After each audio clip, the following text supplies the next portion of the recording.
Well!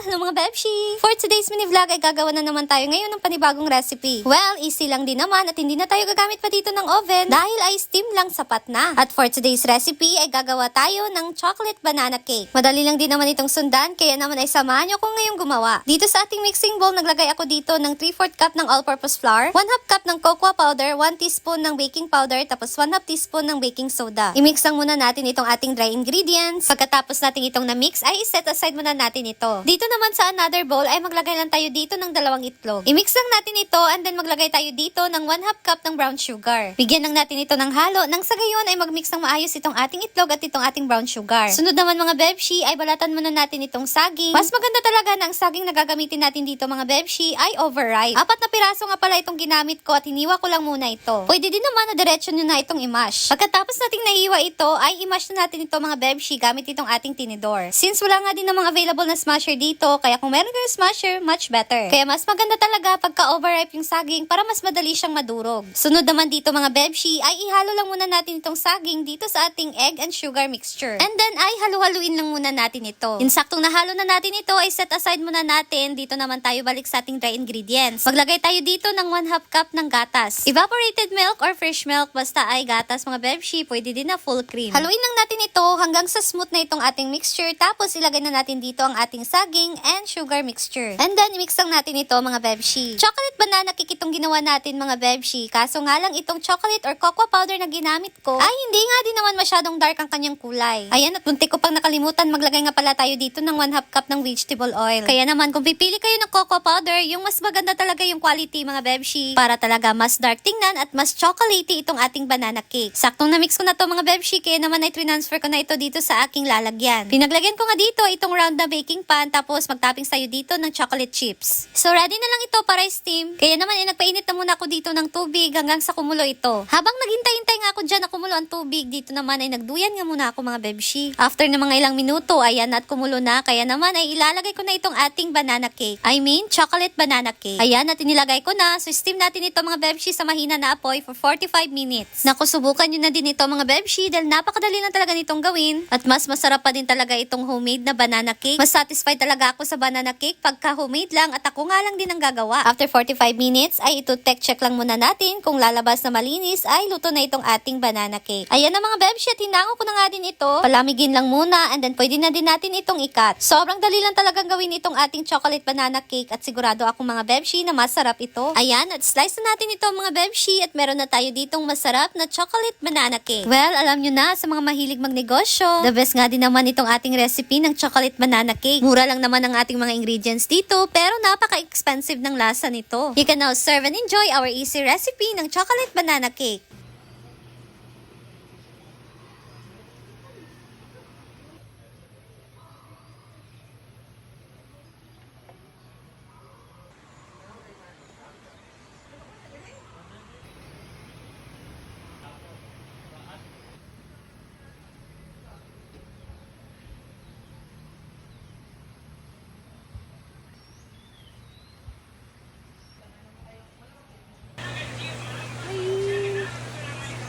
Chocolate banana cake, pero hindi siya nagkulay chocolate. Dahil siguro dahil sa cocoa na aking ginamit. Pero titikman na natin siya.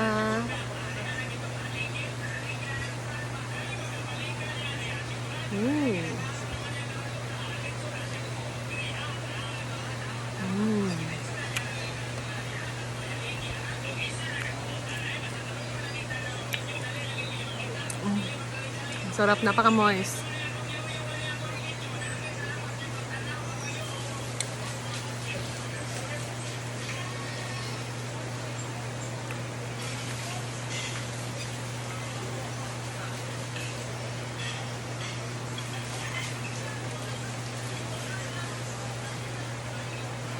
Perfect. Ang sarap, guys. Wala pa! Wala pa!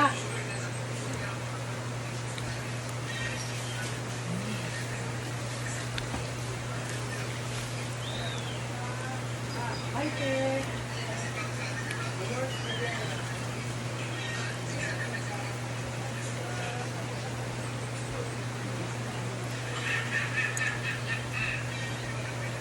Ayan.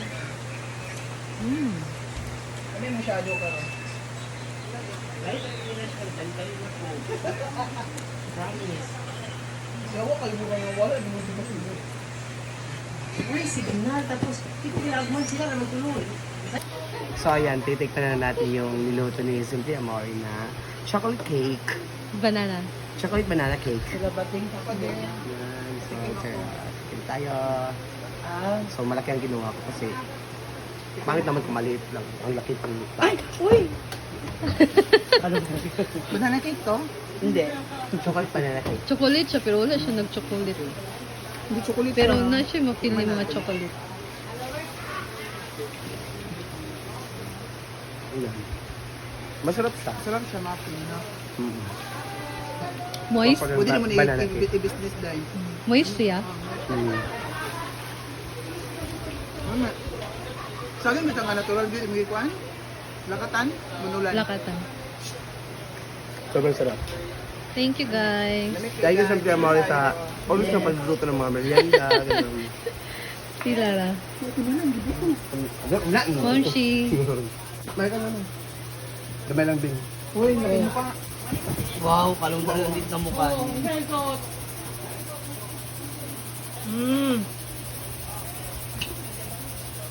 Ayoko niyan. Not a typical banana cake kasi Bakit? hindi chocolate dapat, di ba? Not a typical ba? Hindi siya gaya ng mga ordinaryong banana cake. Oo. Dahil meron siyang flavor na chocolate. Pero hindi lang siya masyadong nag-dark. Sarap. Thank you, Mars. Feeling ko dapat talaga may kape. Yeah.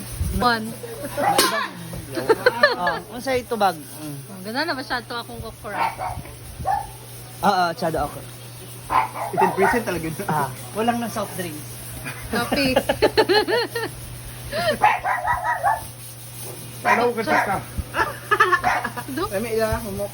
Nambe, katarap siya. Hala. Review sa...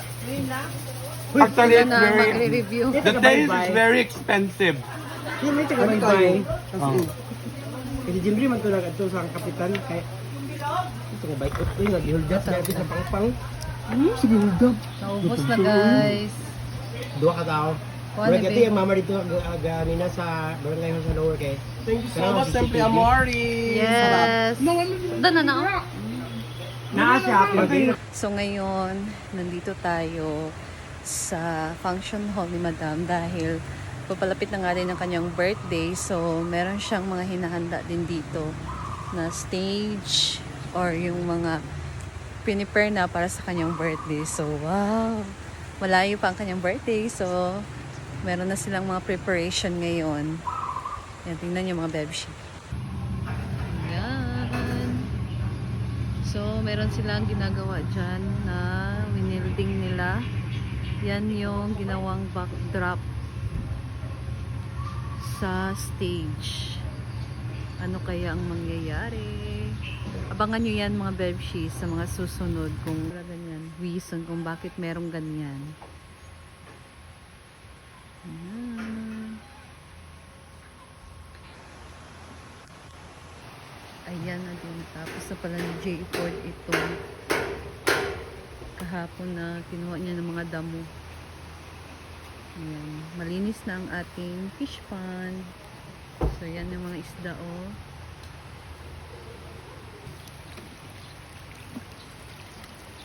Lubog siya, guys. Kasi maulan. Maulan kasi ngayon. Kaya medyo ano yung tubig. Lubog. Ayan. So, sa papalapit na birthday ni Madam, sabi niya ay yung tema daw ng kanyang birthday ay floral! Agoy, maghanap na gid ako ng mga ng susuotin ko na floral. Kasi sabi ni Madam na floral daw. And hope so na hindi magbago. Kasi nagplan ako na mag-order sa online ng floral na dress. Kahit hindi bongga, basta meron na ako masuot na floral na pasok sa tema ng kanyang birthday, diba? So, abangan nyo yan mga bebshi. Parang nakaka-excite talaga kasi floral, diba? Maganda. Ang floral kasi is maganda yung combination ng mga kulay. Very, colorful. O, ganyan ito. Floral, bulaklak. O. Ayan, di ba? So, abangan nyo yan mga Bebshi. Malapit na din talaga. Kaya, nag-prepare na. Marami na mga preparations. So, kami na din, nag-prepare na din kami ng aming mga susuotin. So, ayan mga Bebshi. That's all ang update natin ngayon doon sa kanyang venue. Thank you so much for watching and see you again sa aking next video. Bye!